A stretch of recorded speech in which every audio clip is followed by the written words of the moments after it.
Well, what a day in Dubai. Two teams needed two big wins. South Africa, they did it against Scotland. And then India, Shashank, they needed a big win from a big player, and both of those things happened. Yeah, there's a strange correlation between Harmanpreet Kaur and injuries. In 2018, when she hit India's first T20 World Cup 100, she was battling a back injury and stomach cramps on the day. And she went and carted the New Zealand bowling all around Georgetown and Guyana.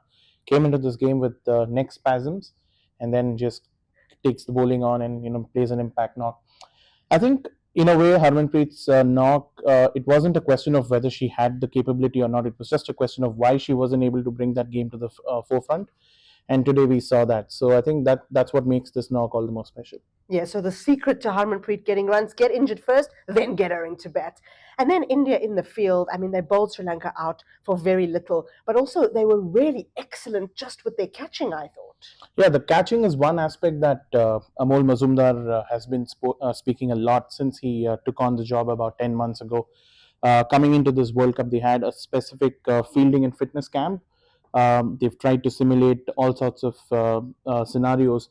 But the one problem that the Indian team had in the build-up is they did not train even a single day under lights. So that's taken a while getting used to, which probably explains why they got here a little earlier than planned, perhaps.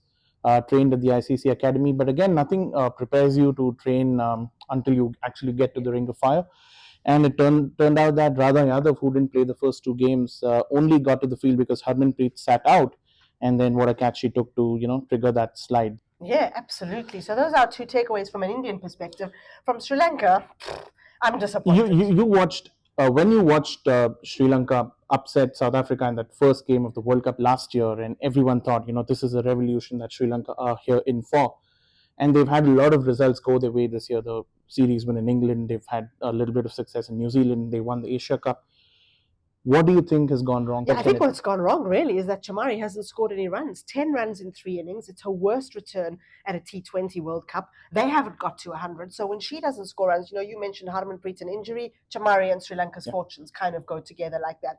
They haven't scored enough runs, which has made it really hard for their bowlers. We just heard from the coach, Ramesh Ratnayaka, and he's just said everything's been unacceptable. Yeah. So he used that word a good few times. He seems pretty annoyed. Chamari has not looked happy through this tournament. Unfortunately, Sri Lanka are out. I picked them as the dark horse to go and win, so I look like the idiot here. But India are still in it. South Africa are still in it. And we've got a great couple of matches coming up at this World Cup. We'll bring you all that action on ESPN Cricinfo.